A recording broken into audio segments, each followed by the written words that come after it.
The Secret of the Abandoned Station, Episode 12. The oppressive silence of Grey Hollow Station weighed heavily on James as he stood in the flickering light of his lantern. The air around him seemed thicker than usual, the shadows more alive, as though the station itself had begun to stir from some long-forgotten sleep.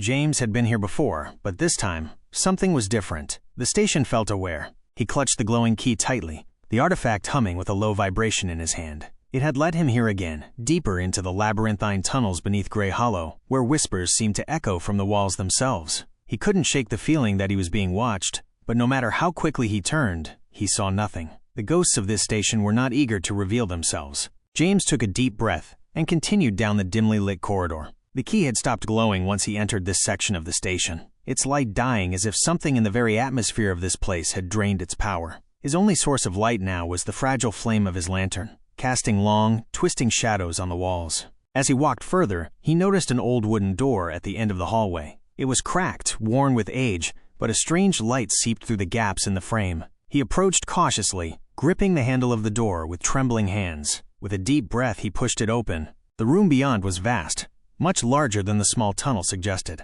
It was a circular chamber, its high ceilings draped in ancient cobwebs. In the center stood a massive hourglass, its sands glowing a brilliant blue, swirling with energy. The same kind of energy that had filled the key. His eyes widened as he stepped closer, mesmerized by the beauty of the hourglass. The sand inside seemed to defy gravity, flowing upward as much as it flowed down. As he moved closer, the key in his hand began to glow faintly again, resonating with the energy of the hourglass. But as James reached out toward the hourglass, the air grew colder, and a familiar sensation crept over him. He wasn't alone. "You're not supposed to be here," a voice echoed through the chamber, cold and disembodied. James froze, looking around frantically. The shadows twisted and danced, and from them emerged a figure. It was a woman, her form translucent and shimmering, her eyes glowing with the same blue light as the hourglass. She hovered just above the ground, her gaze fixed on James. "Who are you?" James asked, his voice barely above a whisper. "I am the keeper of the station," she said, her voice tinged with sadness.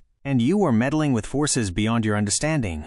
James swallowed hard. "I'm just trying to understand what happened here. Why is this place abandoned? Why does the key keep bringing me back?" The woman's expression softened. "This station is not what it seems. It was once a gateway, a place between worlds. But something went wrong. The balance was broken, and the portal had collapsed." "Portal?" James repeated, his mind racing. "You mean this place connects to another world?" "Yes," she said, drifting closer to him. "But the portal was sealed to protect both sides. If it were to open again, the consequences would be catastrophic." James stepped back, his heart pounding. "Then why is the key still active? Why is it calling me here?" The woman's eyes flickered. "Because there are forces at work, forces that want to reopen the gateway, and they are using you to do it." James felt a chill run down his spine. He looked at the hourglass, then back at the woman. "What do I do? How do I stop it?" The woman hesitated for a moment, her gaze distant. "You cannot stop what has already begun, but you can slow it down. The hourglass its sands hold the balance. If you can reverse the flow, you might buy enough time to find another solution." James looked at the hourglass again, the glowing blue sands swirling in both directions. "How do I reverse it?" "You must be willing to sacrifice," the woman said, her voice growing faint. "The portal feeds on energy. It will take something precious from you."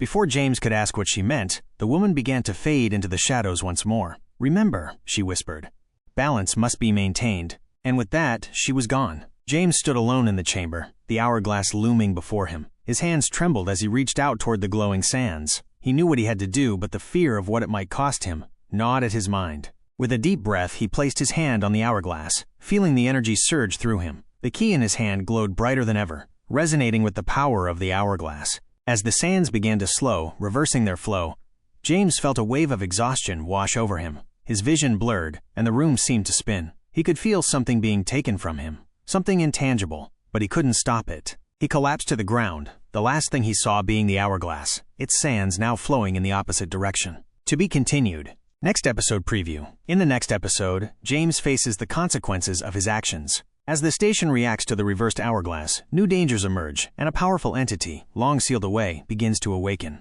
Will James have the strength to confront it, or will the station claim another soul?